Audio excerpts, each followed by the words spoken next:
मरियम के पुत्र को मार डाला जाए। लेकिन खबर सुनते ही मरियम बेथलहम छोड़कर पुत्र के साथ नाजरेत नगर में जा बसी। ठीक है, ईसा मसीह का बचपन नाजरेत नगर में बीता था।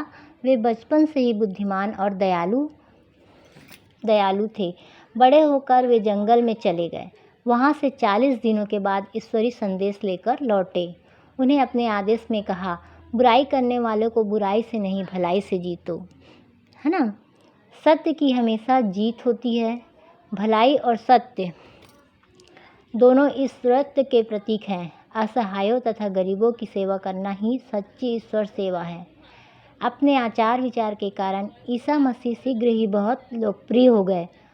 उनका असर जनता पर खूब पड़ा। लोगों में उनके प्रति श्रद्धा और विश्वास पैदा हो गया। अनेक यहूदी उनके अनुयायी हो गए। उनके विरोधियों को इससे बहुत ईर्ष्या हुई। उन्होंने षड्यंत्र कर उन्हें सूली पर चढ़वा दिया। एक प्रकार की सज़ा होती है जो प्राण दंड देने की प्रक्रिया है ना। सूली पर चढ़ाए जाने की सज़ा से वे भी विचलित नहीं हुए और अंत समय तक ईश्वर से ही प्रार्थना करते रहे, हे पिता, आप इन्हें माफ़ कर दे, ये नहीं जानते कि ये क्या कर रहे हैं। इतना उनको कष्ट मिला, उसके बाद भी वो दूसरों की भलाई परोपकार करना नहीं छोड़े, है ना। और दूसरों के लिए उनके मन में सहानुभूति भी रहती थी और बहुत दयालु थे। विरोधियों ने इस प्रकार उनके शरीर का तो अंत कर दिया, पर उनकी आत्मा और उनके विचार अमर हो गए और संसार के लगभग सभी देशों में फैल गए। ईसा मसीह के नाम पर ही ईसाई धर्म और ईसवी सन की शुरुआत हुई। लगभग 2000 वर्ष के बाद आज भी सारा संसार उस महापुरुष को आदर से याद करता है। तो आज के लिए इतना काफ़ी था स्टूडेंट्स।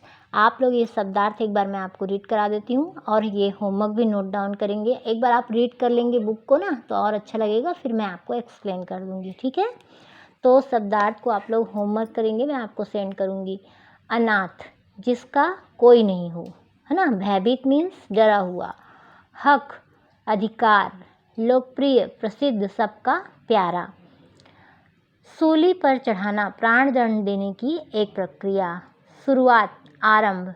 मृत्युदंड प्राण दंड, है ना। संबोधित करना, पुकारना। ईश्वरीय भाव। अनुयायी, पीछे चलने वाला। तो आज के लिए इतना काफ़ी था स्टूडेंट्स। Bye students.